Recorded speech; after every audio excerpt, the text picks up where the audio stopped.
me. He's tying something called a herniator, a steelhead fly. Yep.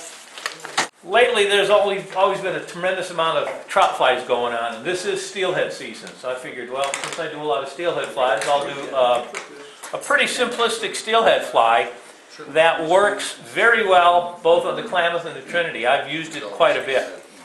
First came across this fly about 6-7 years ago. Fly is called a herniator because the guy who invented created the fly, went out steelhead fishing, caught a ton of steelhead. End result was the next day he had to go in for a hernia operation. So his buddy said, well, I guess that fly, all those fish you caught on the fly did it. And he goes, yeah, and so the fly got named the herniator. The original herniator, and when I did the printout that you got, it's got the little story about it and the whole thing. The original one was copper. It was just basically copper, and you can either use the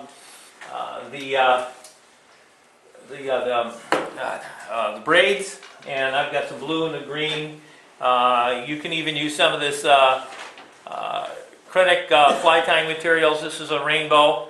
I've also used for a lot smaller flies, and you may have wondered what the blending was, and I'll pass this stuff around. This is called blending. You can pick this up in the yarn shops. It's kind of a nice thin material. It's basically tinsel with thread. Put it in front of the flies so you can see it on the screen. Okay. It's tinsel with thread. In fact, if you look real close right here, you'll actually see the two. So the flies that I've tied, all of these have been done with the materials I've got. And what I've got here is all the various sizes that you can do, all the way down to 14. So from 6 all the way down.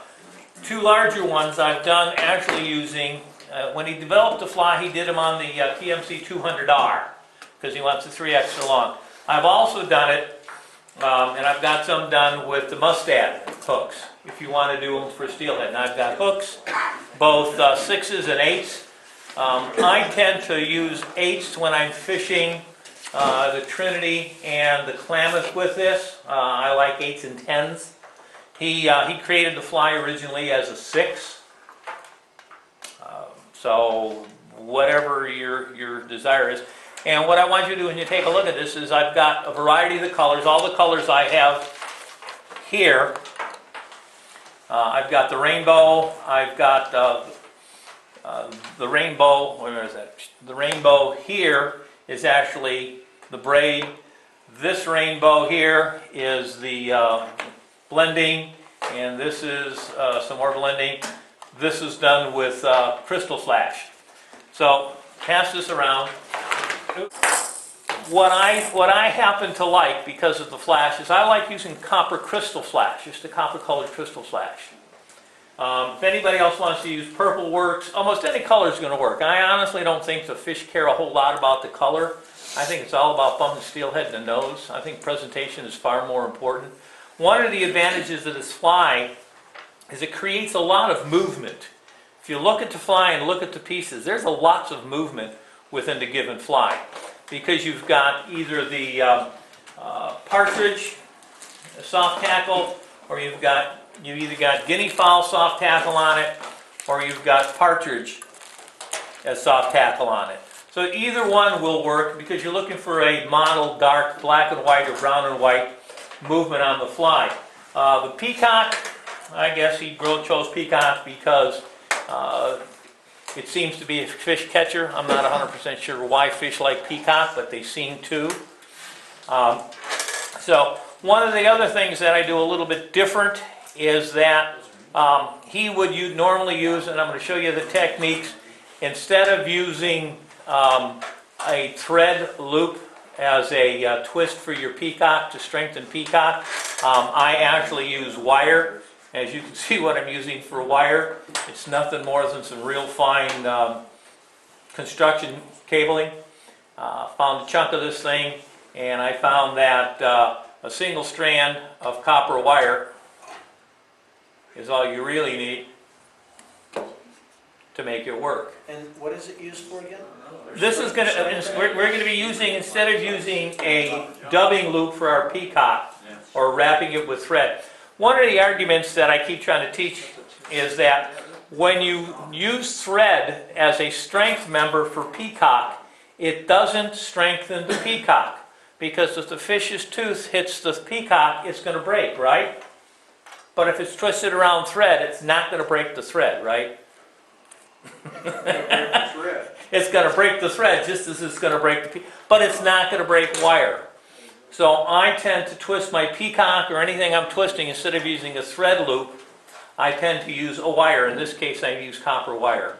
Okay? What you want to do is you're going to start a couple of eye lengths behind the eye, because this is going to be the end of the fly. This is where your hackle is going to end up with. We're going to bring our thread right back to the point,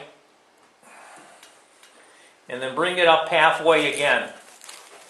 We're going to take 4 strands, 2 strands of the crystal flash, going to double it over. That's 2 strands double. 2 strands doubled, or 4 strands. It depends upon how thick you want the body. You're going to run it back halfway, run your thread back up. Okay? You're going to take your strands, and I happen to like this tool for this, as I'm going to take them, spin this material into a rope to strengthen it a little bit, and then simply wrap .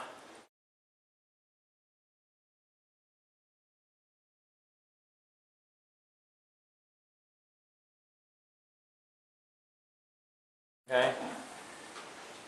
Have you personally caught fish on this? Yes, I have. I happen to like this. One of the things that makes this fly work as well as it does, in my personal opinion, is that, oh, there we go. I'll just use my fingers. That thing is slipping on me today. This doesn't have to be a steelhead fly either. No, you could probably take it smaller and use it as a trout fly. Okay? Some of your smaller ones are. Right.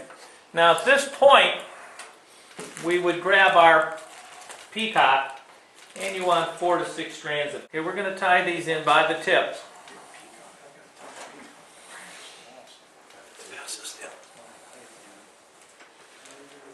Okay.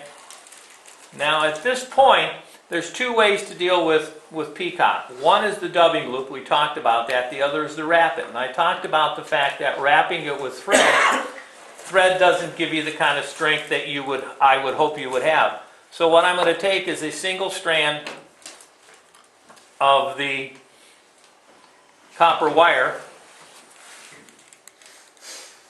tie it in,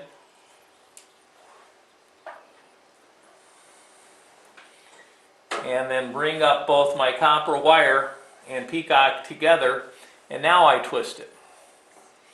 Okay, so now I've got, not only is this not going to pull out here, when they talk about using thread as a strength member with peacock or any other material, ostrich or anything you do, when they talk about strengthening it, they talk about it not breaking right here. So when you pull on it, it doesn't break because the thread becomes a strain relief. Okay, yeah. But it's not going to help you from a fish.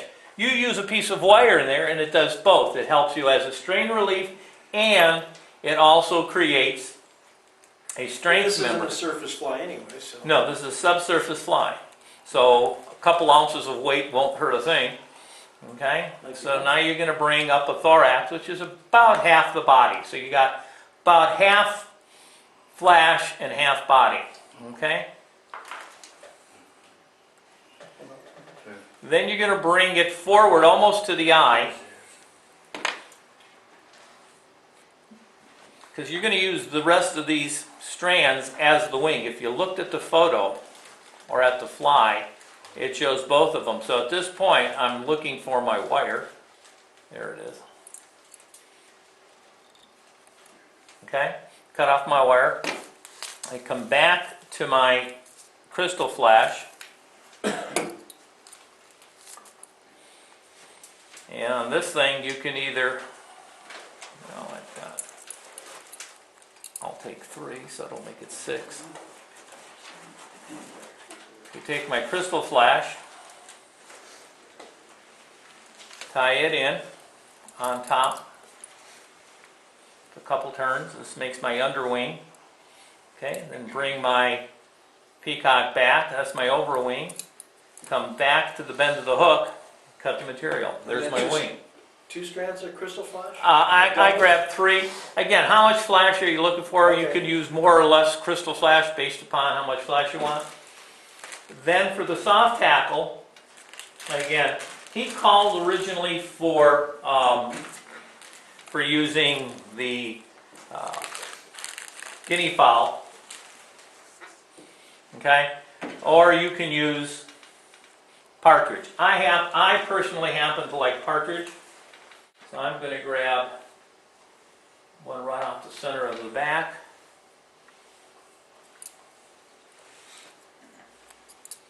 Prepare it by removing all the soft fuzz.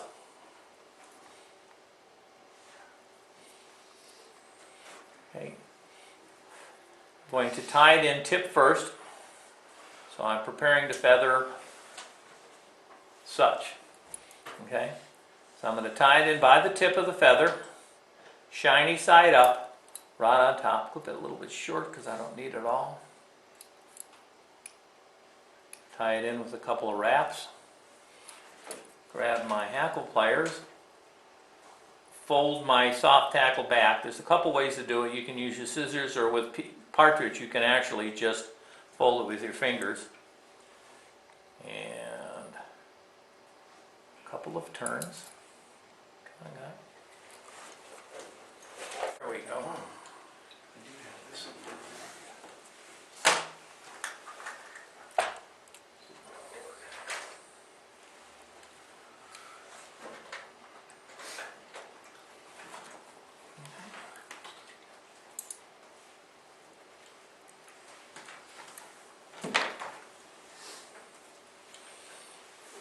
And then build up a head.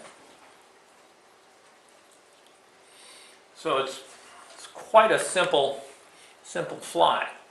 It represents both the soft tackle and a winged fly at the same time. Now, one of the things that I would do when I go to fish this is, at home when I prepped the body, I would have coated this flash part, especially using crystal flash. If I was using a braid, I may not be as concerned about it, but when you're using crystal flash, it's very susceptible to being broken and cut. Ribbing it might help, but what I do is I normally would coat it with soft Tex or head cement. Any head cement works. I happen to like soft Tex for it. Okay, so it's not that. So that's the herniator. And the beauty is you know, what color would you like it in? You know, I mean, the colors are all over the rainbow. You can use, in one of them I've got there, if you notice, I even did a fluorescent green and so forth. Yes?